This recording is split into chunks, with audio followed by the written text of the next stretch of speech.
Welcome to the deep dive. Today, we're really digging into artificial intelligence in education, getting past the hype to see what's actually happening on the ground. And think about this for a second. ChatGPT. It hit 100 million users in just 2 months. 2 months. That's incredible speed. Right. I mean, TikTok took 9 months to get there, so the scale of adoption is just staggering. Absolutely staggering. And the point is, AI isn't some future tech anymore. It's right here, right now, in schools, on kids' phones, their laptops. It's fully embedded. So our mission today, it's not really if AI belongs in schools. That ship has sailed, hasn't it? It really has. The question now is how. Exactly. How do we integrate it ethically, effectively? How do we make sure it actually prepares students for, well, the world they're already living in? And that's such a crucial shift in thinking. Those initial reactions, the outright bans, they were frankly a bit foolish and just doomed to fail. Impractical, yeah. Completely. And the numbers show why. We're seeing nearly 70% of students using these large language models, LLMs, at least somewhat frequently. 70%. And get this, 58% are using them nearly every day for schoolwork. That's massive. Yeah. Our sources today really give us a comprehensive picture of this whole landscape. Well, okay, so with that reality check firmly in place, today we're going to unpack the amazing potential here, but also the really serious challenges.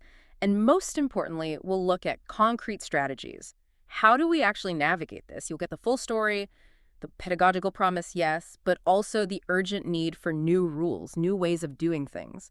So let's start with just how pervasive this AI tidal wave really is. We said it's here, but let's put some more numbers on it. It's not just students. Generative AI is being used by 86% of education organizations. 86%. That's actually the highest rate across any industry. Higher than tech, higher than finance. Wow. Okay. And what's really interesting is how it's happening. This isn't like the old days of ed tech, interactive whiteboards pushed from the top down. Right. District mandates and things. What? Exactly. This is largely bottom up. It's students, it's teachers finding these tools online, tools that are easy to use, powerful, and often free, at least initially. So the schools, the institutions, they're often reacting, trying to catch up to something that's already widespread in the consumer world. And students are definitely finding uses. 85% use AI for brainstorming. That seems pretty harmless, maybe even helpful. Sure, brainstorming, outlining, 63% use it for outlines. That seems like a reasonable scaffold. But then you get to this, 35%. A third of students admit they've used AI to write full essays or assignments. And that's the number that gives educators pause, right? Yeah. It highlights this adoption literacy gap. Explain that gap a bit more. Well, you have this super high usage, like we said.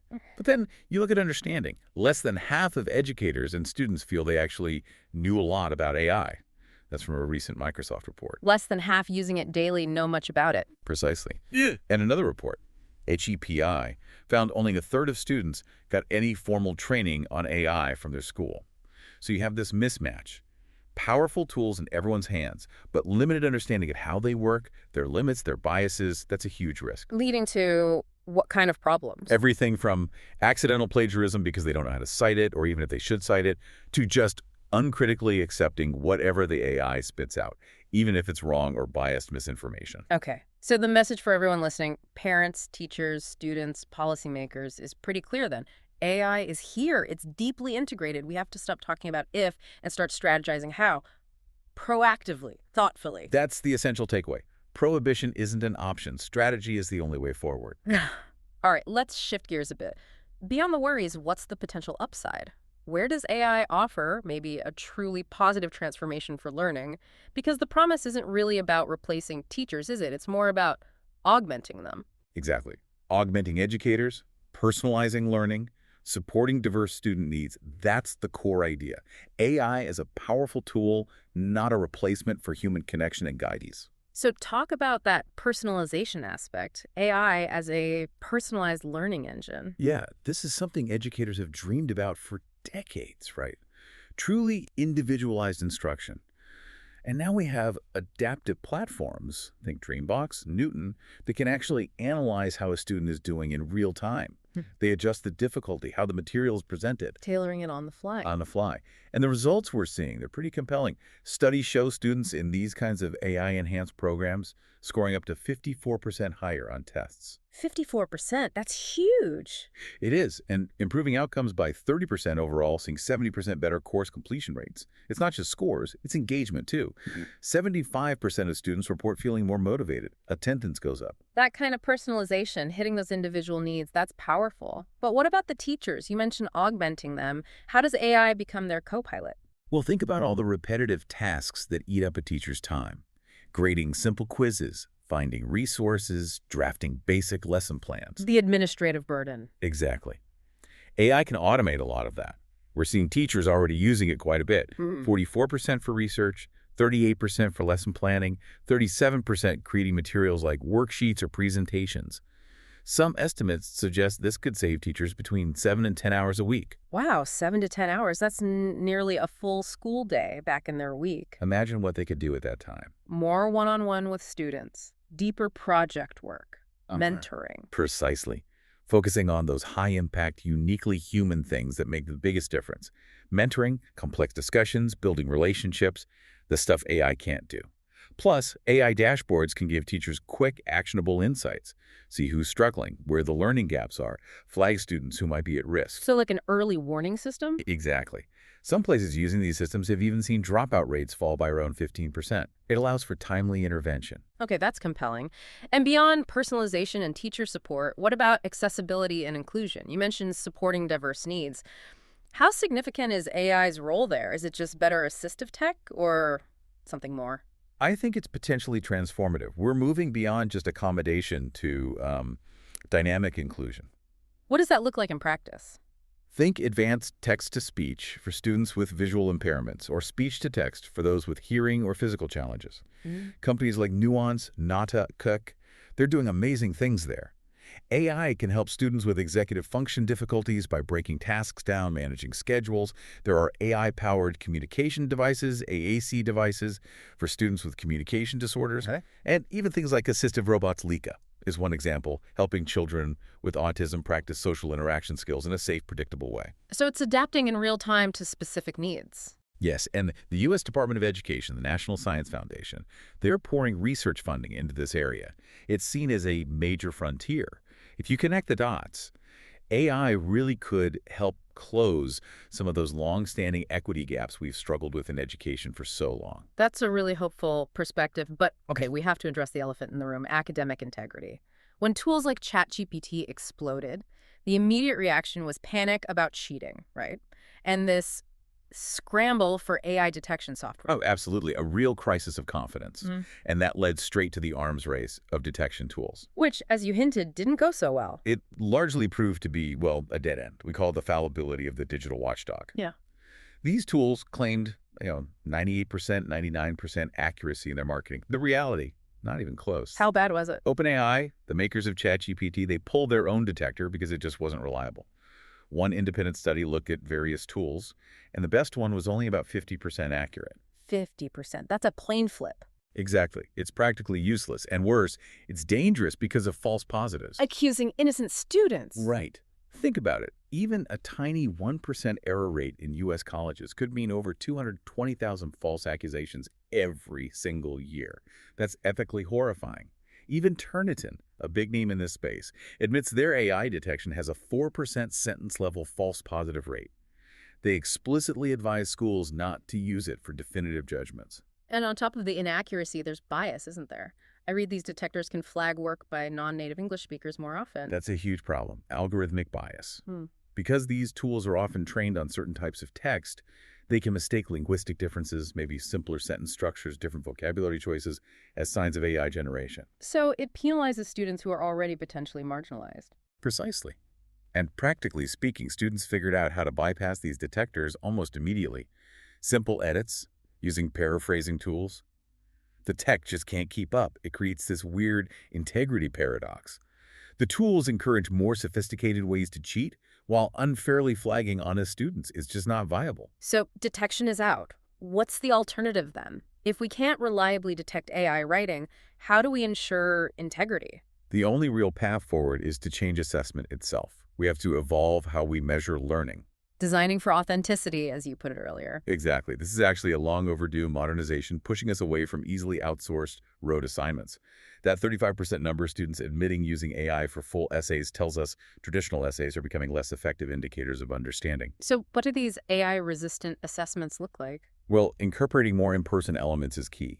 Supervised in-class writing, oral defenses, or presentations where students have to explain their thinking. Data shows nearly half of teachers are already shifting towards more in-class writing and adding oral follow-ups. Makes sense. What else? Focusing on process, not just the final product.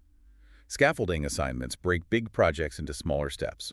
Proposal, annotated bibliography, draft, reflection. Yeah. This lets you see their thinking evolve. And personalization. Ask students to connect concepts to their own lives, their local community, recent events, things a generic large language model has no access to or context for. So making the work inherently human and contextual. That's the goal.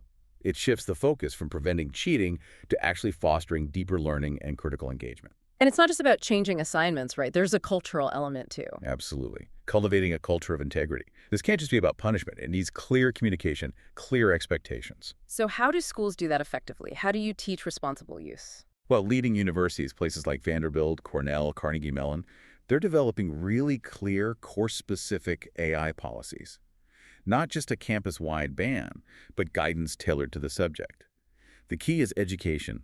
Teaching students how to use these tools ethically, how to cite AI assistance properly, when it's okay to use it for brainstorming versus drafting, why transparency matters, and having open classroom discussions about AI's limitations, its potential biases, that itself builds critical thinking. And clarifying what cheating even means now, because using it to brainstorm ideas, Which 85% of the students do. is totally different from submitting an AI essay verbatim. Exactly.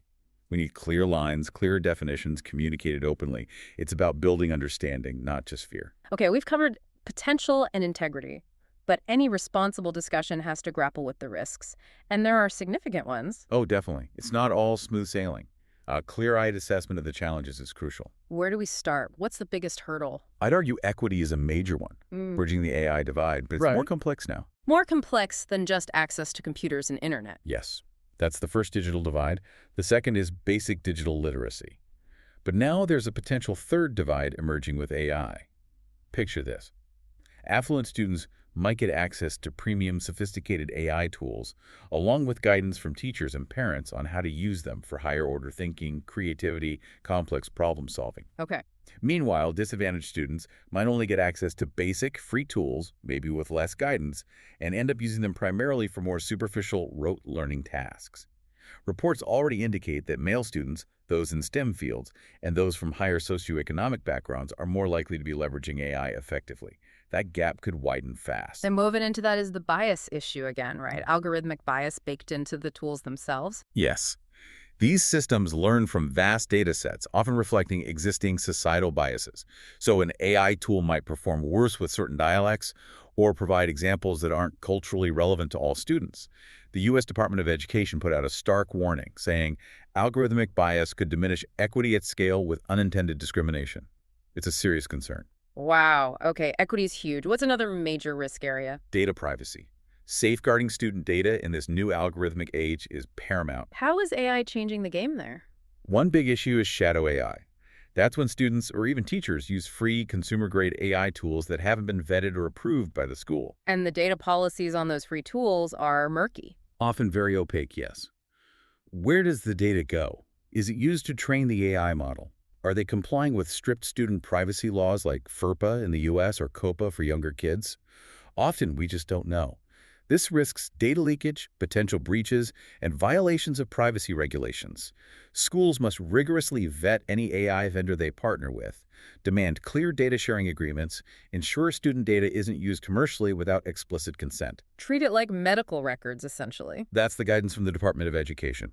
Treat it with that level of care. Plus, AI tools themselves can be targets or even creators of more sophisticated cyber attacks, like AI-generated phishing emails aimed at students or staff. Okay, equity, privacy.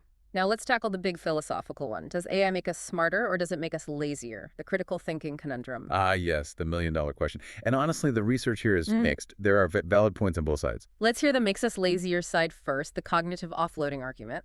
Right. The concern is that if students constantly rely on AI to do the thinking, for them to summarize text, solve problems, generate ideas, they don't build those critical thinking muscles themselves. It's cognitive offloading. Hmm.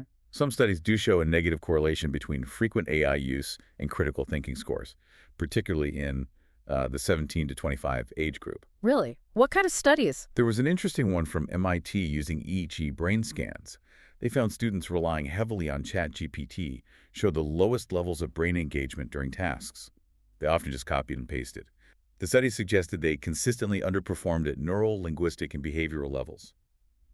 The worry is that offloading that mental effort actually weakens the neural pathways we need for independent analysis and problem solving. De-skilling, essentially. Okay, that sounds pretty concerning. But you said it's mixed. What's the counter-argument that makes a smarter side? The counter is that using AI effectively actually requires quite sophisticated critical thinking. It's not passive. Well, getting good results from AI often involves prompt engineering, learning how to ask the right questions, how to refine your prompts, how to iterate. That's an analytical skill in itself.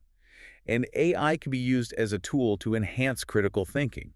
Think of it as a discussion partner. Give me an example. An educator could design an assignment where students use AI to generate counter-arguments to their own thesis, and then they have to refute the AI's points. Or use AI as a simulated debate opponent. Or ask AI to provide data sets that the students then have to critically analyze for bias or flaws. Ah, I see. Using it actively, not passively. Exactly. And importantly, having those rich classroom discussions we talked about AI's limitations, its ethical implications, spotting its biases, that process inherently builds critical thinking and digital literacy skills. So the conclusion many are reaching isn't to ban it, but to teach mastery. Teach students how to use it thoughtfully, critically, and ethically. Okay, so we have this complex picture. Huge potential, serious risks like equity and privacy, debates about critical thinking, the failure of detection. Given all that, how do schools actually move forward? How do they build a practical, responsible strategy for AI integration? What's the blueprint? It really starts with a clear, comprehensive AI policy that provides the essential guardrails. What are the key components, the pillars of a good policy? I'd say there's several core pillars. First, human oversight and agency. This is non-negotiable. AI assists, it supports, it supplements. It does not replace human judgment, especially for important decisions like final grades or student support interventions. Humans stay in the loop. Absolutely. Second, data privacy and security. This means strict adherence to laws like FERPA and COPPA, really rigorous vetting of any third-party AI tools, demanding transparency from vendors about data use specifically, no using student data to train commercial models without explicit informed consent. Makes sense. What else? Third, equity and bias mitigation. Schools need processes to scrutinize tools for potential biases before adoption, demand transparency from vendors on how they address fairness, and probably conduct regular audits of how AI is being used and its impact on different student groups. Proactive equity checks. Yes. Yeah. Fourth, transparency and communication. Clear, accessible policies for students, teachers, and parents about what's allowed, what's not, ethical expectations, and crucially, how to cite AI use appropriately. No hidden rules. Right. And finally, fifth, structured usage guidelines. Don't just say AI is allowed or AI is banned. Provide specific guidance. Some districts are using a stoplight system. Stoplight, red, yellow, green. Exactly. Red means prohibited maybe for major exams. Yellow means permitted with disclosure, like using it for brainstorming or first drafts. Green means encouraged perhaps for specific research tasks or using approved learning tools. There's also a more granular AI assessment scale some are using, level 1 to 5, for even finer control depending on the learning goal. That sounds practical. Are there schools actually doing this well already? Can we learn from the pioneers? Yes, absolutely. There are some great examples emerging. Let's look at a few case studies. Dublin City Schools in Ohio is a standout. They wanted to roll out Magic School, an AI tool for teachers. They achieved over 90% teacher adoption. How? That level of buy-in is rare. Their key was focusing on teacher AI literacy first. They ran a pilot program, provided tons of professional development, built trust and confidence among educators before even thinking about student use. Teacher buy-in drove success. Smart. Teacher first. Who else? West Vancouver Schools in British Columbia. They foster what they called a culture of yes, encouraging teacher-led experimentation. Their focus was on AI superliteracy, not just knowing how to use the tool, but critically evaluating its output, understanding its limits. Beyond just technical skill. Critical engagement. Exactly. And they scaled that approach district-wide. Then you have Zionsville Community Schools in Indiana. They also did a phased rollout, teachers first, creating a sort of walled garden of approved tools for eventual student use. They really emphasized equity, using AI to provide consistent writing feedback for all students. And cool example, their sixth graders were interviewing historical figures using AI chatbots as part of a project. That's creative. Yeah.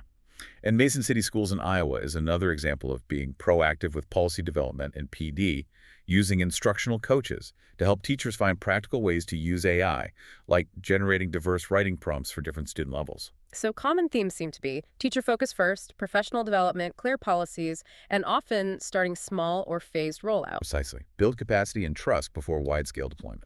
Now, you mentioned Magic School. Are there specific tools designed for education that schools are finding particularly useful? Yes, a couple really stand out because they were built with pedagogical principles in mind. Magic School is one we just mentioned. It was founded by a former principal, designed specifically as an AI assistant for educators. Helping with lesson plans, rubrics, that workload reduction piece. Exactly. Lesson planning, differentiating materials, generating assessments, writing emails to parents. It aims to save teachers time. And importantly, they also offer Magic Student, which is a version designed to be K-12 safe, with privacy guardrails built in for student exploration. Okay, that sounds purpose-built. What's another one? Conmigo. This is Khan Academy's AI-powered tutor. What's interesting here is its core philosophy. Which is? It's built around the Socratic method. It tries not to just give students the answer. Instead, it asks guiding questions, gives hints, prompts them to think through the problem themselves. So it's designed to foster critical thinking, not replace it. That's the explicit goal. And it seems to be working. They've seen huge user growth, and data suggests it's effective in getting students, particularly in math, to practice more and engage more deeply with the concepts. Okay, so purpose-built tools are emerging that try to align with sound educational practices. So wrapping this all up, this deep dive really underscores something crucial, doesn't it? AI in schools, when done right, isn't about technology replacing people. Not at all. It's about amplifying the human element. Feels like a fundamental shift, maybe even a watershed moment for education. I think it is.